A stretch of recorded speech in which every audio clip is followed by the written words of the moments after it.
The biting wind tore at her threadbare shawl, but it was the hollow ache in her stomach that truly stole her breath. Sarah clutched her twin daughters closer, their small bodies shivering despite the worn blankets. Dust coated their faces, a testament to the long, aimless miles. She saw the lone cabin in the distance, a wisp of smoke curling from its chimney against the bruised, twilight sky. Desperation, cold and sharp, gnawed at her. She had nothing left. No food, no shelter, no hope beyond the next painful breath. Her children whimpered, a sound that pierced her heart like a rusted nail. She imagined the judgment, the cold eyes, if she dared approach. But the alternative was unthinkable. It wasn't a choice. It was surrender. Every step was a silent plea, a prayer for a kindness she no longer believed existed. The cabin grew larger, looming like a promise or a final disappointment. The shame burned her cheeks, a searing reminder of how far she had fallen, how utterly ruined her life had become. She wasn't just hungry, she was broken, laid bare by fate. A faint light glowed in the window, a beacon in the encroaching darkness. Her fingers tightened around the children's small hands, an anchor against the rising tide of despair. She pushed forward, each footfall a deliberate act of will. She would beg, if she had to. She would humble herself beyond measure. For them. The porch creaked beneath her weight as she finally reached the door, a sound swallowed by the wind. She lifted a trembling hand, knuckles rapping softly against the rough-hewn wood. A shadow moved inside, and the door opened a crack, revealing a man's silhouette against the warm glow of a fire. He was tall, his face shadowed, but his eyes held a weariness that mirrored her own. Her voice, when it came, was a rasping whisper. "Please, sir, my children, before we get into this tale, let us know in the comments, where are you watching from? And subscribe if you want more content like this one." She remembered her father's calloused hand, rough against her back. $60, he declared, his voice devoid of warmth. "And she's yours." She was only 15, her face hidden behind a curtain of tangled hair. The man who'd bought her was a farmer, old and scarred, his eyes unreadable. But then, an odd thing had happened. He had turned to her, his gaze unsettlingly direct. "Do you agree, girl?" he'd asked, his voice low. It wasn't a choice, not truly. She was property, a burden her father was eager to shed. Yet, the question, unexpected and faint, had echoed in the silence of the dusty room. She had nodded, her throat tight with a silent scream. That day had laid the foundation of her shame, a deep, pervasive feeling that clung to her like the dust of the plains. She was a commodity, her value measured in livestock or land. Later, that farmer had died, leaving her alone, penniless, and pregnant with the twins. The twins, innocent mirrors of her own desperate birth, were a constant reminder of her unwanted beginning. Every kindness she had ever received felt tainted, transactional, like a debt waiting to be collected. She carried her past like a heavy sack, every step a struggle. Even now, facing the stranger in the cabin, the old fear stirred. What would he demand? What price would he place on this moment of compassion? The memory of her father's callous sail resurfaced, fresh and raw. It was a scar, deep and permanent, a branding that marked her as less than human. She lived with the constant shadow of judgment, the whispers of what she was not. This man, standing before her, held her fate in his quiet hands. He saw her desperation, her ragged edges, the children's pale faces. Would he see her as another burden, another transaction? She braced herself for the inevitable, for the cold calculation behind his eyes. The man, whose name she soon learned was Elias, merely nodded, his gaze lingering on the trembling twins. He didn't offer a price, didn't demand a payment. Instead, he stepped aside, the scent of wood smoke and something warm and savory wafting from within. "Come in," he rumbled, his voice rough but not unkind. "You look frozen." Sarah hesitated on the threshold, a lifetime of caution warring with the children's shivers. His eyes, she noticed now, were a startling blue, framed by a network of lines, etched by sun and sorrow. He didn't press, didn't rush. He simply waited, an island of quiet patience in her storm-tossed world. The girls, sensing a warmth not present in their mother's rigid posture, peered around her skirts, their small noses twitching at the smell of food. She stepped inside, the heat from the hearth enveloping her, a strange, forgotten luxury. Elias silently motioned towards two worn chairs by the fire. "Sit," he said, his voice softer now. He moved with a quiet efficiency, scooping stew into bowls, pouring steaming coffee. He didn't ask questions, didn't pry into the tattered remnants of her life.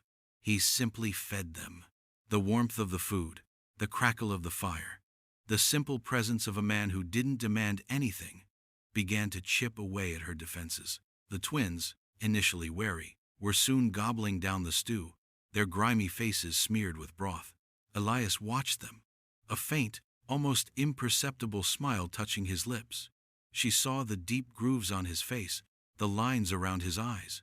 He carried a burden of his own, she realized, a sorrow as profound as the vast, empty landscape outside.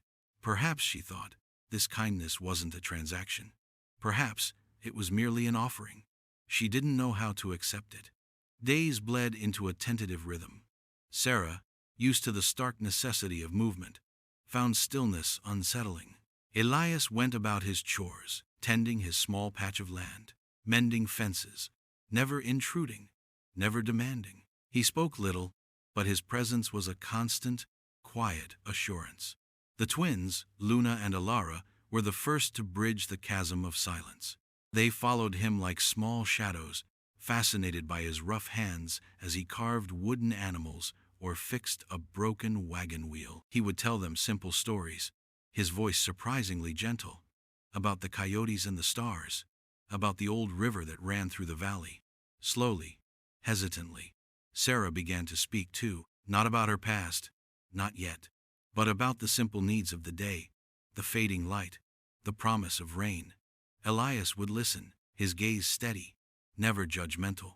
She found herself watching him, trying to decipher the grief etched on his face, the quiet solitude that seemed to cling to him like a second skin. She saw the picture on his mantelpiece, a woman with kind eyes, a young boy's smiling face beside her, a family lost, a mirror of her own shattered world. One evening, as the fire crackled low, he spoke of them, his voice raw with unspoken pain. "My wife, Alara," he began, his gaze fixed on the flames, "and our son, Caleb, gone, both of them. The sickness took them." The words hung heavy in the air, a shared burden of loss that transcended their individual pains. It was then, seeing his profound sorrow, that a fragile bridge began to form between them. He didn't demand pity, just shared his truth. The air between them, once thick with unspoken questions, began to clear. A fragile trust, like a tendril of ivy, began to wind its way around their damaged hearts. It was not enough to heal, but it was a start. The quiet sharing of grief, a silent agreement to witness each other's scars, became their foundation. Sarah, who had guarded her history with a fierce, almost desperate grip, found herself speaking, not all at once, not a flood of words, but in hesitant drops, like rain after a long drought. She told him about her mother's illness, the mounting debts, her father's increasingly desperate decisions. She spoke of the day he sold her, not as a lament, but as a chilling fact of her early life, the moment her sense of self had been irrevocably tainted. "I was a burden," she whispered, her voice barely audible above the wind rattling the window panes. Elias didn't interrupt, didn't offer empty reassurances. He simply listened, his presence a quiet, unwavering anchor. He understood the feeling of being unwanted, of being stripped of dignity. He knew the hollow echo of emptiness. His own family, gone too soon, had left a void that no amount of solitude could fill. He saw the shame in her eyes, a deep-seated wound that prevented her from truly seeing her own worth. He saw the way she still flinched at sudden movements, the way she hoarded scraps of food, despite the abundance of his larder. These were the marks of her journey, the permanent creases of hardship. He didn't try to erase them. Instead, he offered a different path. He spoke of his land, of the work that needed doing, of a life that could be built, not for him, but for all of them. He spoke of security, of safety, not as a transaction, but as a simple, profound truth. It was a slow, careful dance of vulnerability and quiet acceptance, each step a risk, each shared truth a fragile, brave offering. She had never known such quiet understanding, such unwavering gaze. It was a frightening, exhilarating thing. This tentative connection. The cabin, once a temporary refuge, slowly morphed into a home. The laughter of Luna and Elara echoed through the rooms, a joyful sound that had long been absent. Sarah found a purpose beyond mere survival. She baked, tended a small garden Elias had started, and mended their clothes, her hands busy, her mind less consumed by the gnawing fear of the next day. She started to realize that Elias didn't just provide for them. He saw them. He saw her, not as a burden or a damaged commodity, but as a woman capable of kindness, of fierce love for her children, of quiet resilience. The community, however, was not as quick to accept. Whispers began to circulate in town, carried on the wind like dry leaves. The widower has taken in a woman of questionable virtue, the church ladies tutted, their lips thin with judgment. And children, too, from God knows where. Sarah felt their eyes on her when they made their infrequent trips to the general store, sharp and cold as shards of ice. The shaming glances, the averted eyes of respectable folk, confirmed her deepest fears. Her past, she knew, would always precede her. Elias, sensing her discomfort, offered quiet reassurance. "Let them talk," he'd say, his voice calm. "They know nothing of hardship, only of judgment." But the judgment stung, a fresh reminder of the invisible scars she carried. She worried for the twins, for the shadow her past might cast upon their innocence.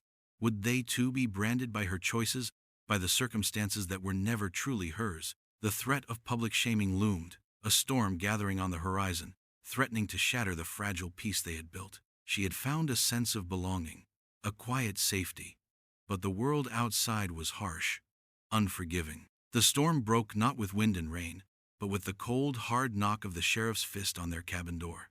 "Elias Vance," Sheriff Brody announced, his voice gruff, his eyes sweeping over Sarah and the children. "I've had reports. There's a man in town, claims this woman's father, says she stole his money and ran off with his kin, wants her back." Sarah's breath caught in her throat.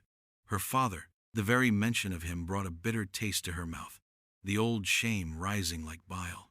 He wasn't after money. He was after control, after proving his ownership. Elias stepped forward, his posture unwavering. "Sheriff, this woman has done no such thing. She's found a home here." Brody's gaze hardened. "That's for a judge to decide. He's got papers, claiming her as his property, for unpaid debts." The word, property, hung in the air, a chilling echo of her past. Sarah felt the blood drain from her face. This was it. The life she had tentatively built, the safety she had found, was about to be snatched away. Elias's jaw tightened. He knew the law was often a blunt instrument in these parts, especially against those with no standing. He could give her up, let her face the father who had sold her, the justice that saw her as a runaway debt. It would be easier for him, certainly, but he looked at the fear in Sarah's eyes, the way her hand instinctively reached for the children, shielding them. He saw the injustice, the burden she had always carried. This was not a choice for her alone. This was a choice for them. "She's not going anywhere," Elias stated, his voice low and firm, a steel undertone that surprised even Sarah. Sheriff Brody raised an eyebrow, a flicker of surprise in his stern gaze. "You defy a man's legal claim, Vance?" Elias didn't flinch. "I defy a claim that's based on lies and cruelty. She's a free woman, Sheriff, and these are her children." Brody scoffed, but Elias continued, his voice picking up a quiet power. "This land," he gestured vaguely around the cabin, "it was my father's, his before him. We've always believed in a man's right to choose his own path, and a woman's too, especially when she's protecting her young." He spoke of his own losses, not directly, but in the quiet understanding of what it meant to have family ripped away. He spoke of Caleb, of Elara, of the quiet strength needed to rebuild. He offered Brody a cup of coffee, a simple, unexpected gesture of peace amidst the rising tension. The sheriff, a man of simple principles, if sometimes misguided, found himself in a moral quandary. The law was one thing, but the clear injustice of the situation, the quiet resolve of Elias, gnawed at him. He looked at Sarah, then at the twins, their small faces pale with fear. He saw a mother protecting her young, not a criminal. He saw a man standing by a family, not just a woman he'd taken in. The words, property, and debt began to lose their sharp edges in the face of such quiet defiance. He sighed, a long, weary sound. "I'll tell him you're not here," he said finally, his voice softer. "But you best keep to yourselves. Folks talk." He turned and left, the cabin door closing behind him, leaving a profound, charged silence. Elias had chosen them, chosen their belonging over the easy path. The confrontation with Sheriff Brody, though outwardly a quiet one, was an earthquake beneath their feet. It affirmed something fundamental for Sarah. Elias had not just offered her shelter, he had offered her a shield. He had stood between her and her past, between her and the shame that had followed her like a shadow. The threat, though temporarily averted, lingered in the air, a reminder of the fragility of their newfound peace. But it had also forged a stronger bond between them. Elias, who had always seemed a man content in his solitude, now seemed to draw strength from their presence. He spent more time teaching the girls, his laughter a deeper, more resonant sound. He taught Sarah how to tend the land, how to mend things, not because she was helpless, but because she wanted to learn, to contribute, to root herself. She began to see the cabin, not as Elias's, but as theirs. The distinction was subtle, yet profound. She started to unpack the small bundle of keepsakes she had carried for years, things she had believed she would never have a place for. A worn doll, a faded ribbon, small tokens of a life that felt, for the first time, not entirely ruined. The community's whispers still existed, a low hum beneath the surface, but they seemed to lose their sting. Perhaps it was the knowledge that Elias had stood firm, or perhaps it was simply her growing indifference to their judgment. She was no longer a desperate refugee. She was a woman building a life, earning her place with steady hands and a quiet resolve. Her heart, once a tightly clenched fist, began to unfurl, tentative and vulnerable. She was not alone. The scars remained, etched deep into Sarah's memory, but they no longer defined her. They were simply a part of her journey, like the ancient, weathered trees that stood silent sentinels on the distant ridge. Elias, too, carried his grief, but it no longer consumed him. The quiet house, once a monument to his loss, now hummed with life, a testament to what could be rebuilt. The twins, Luna and Ilara, flourished under their combined care, their faces bright with an innocence Sarah had once thought impossible for her own children. They were not just surviving, they were thriving. One evening, as the first snowflakes of winter began to fall, dusting the world in a pristine white, Sarah sat by the fire, mending a tear in Elias's work shirt. He watched her, his blue eyes warm with a silent admiration. "You've brought life back to this place," he said, his voice soft, a rare moment of direct praise. She looked up, her fingers still. "You gave us a chance, Elias. A home." He nodded, then reached for her hand, his calloused fingers wrapping around hers. It was not a gesture of passion, but of deep, quiet affection, of shared understanding and unwavering loyalty. There was no grand declaration, no heroic triumph over external foes, just the quiet affirmation of a bond forged in hardship and nurtured by kindness. She was not broken, not anymore. The choice had been made, not in words, but in the steady rhythm of their days, in the unspoken promises of shared burdens and quiet joys. This was her belonging, earned not through grand acts, but through the courage to accept kindness, to offer trust, and to build a life from the ashes of despair. The winter deepened, blanketing the valley in a hushed stillness.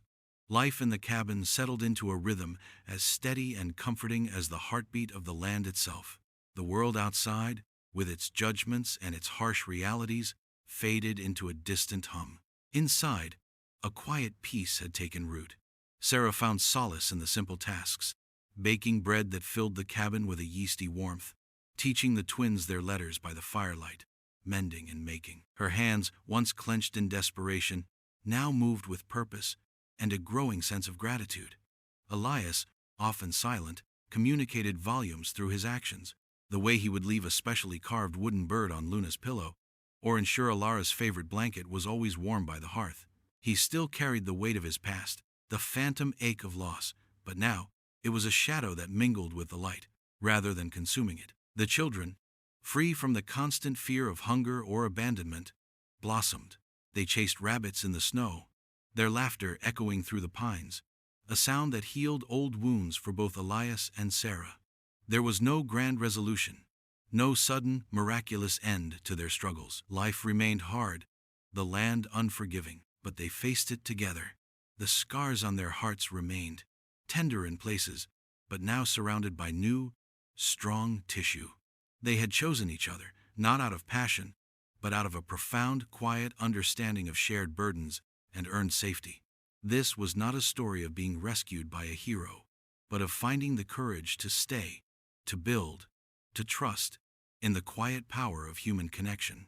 It was a bittersweet resolution, knowing that true healing was a journey, not a destination, but a journey they would now take together, not broken, but whole enough to begin again.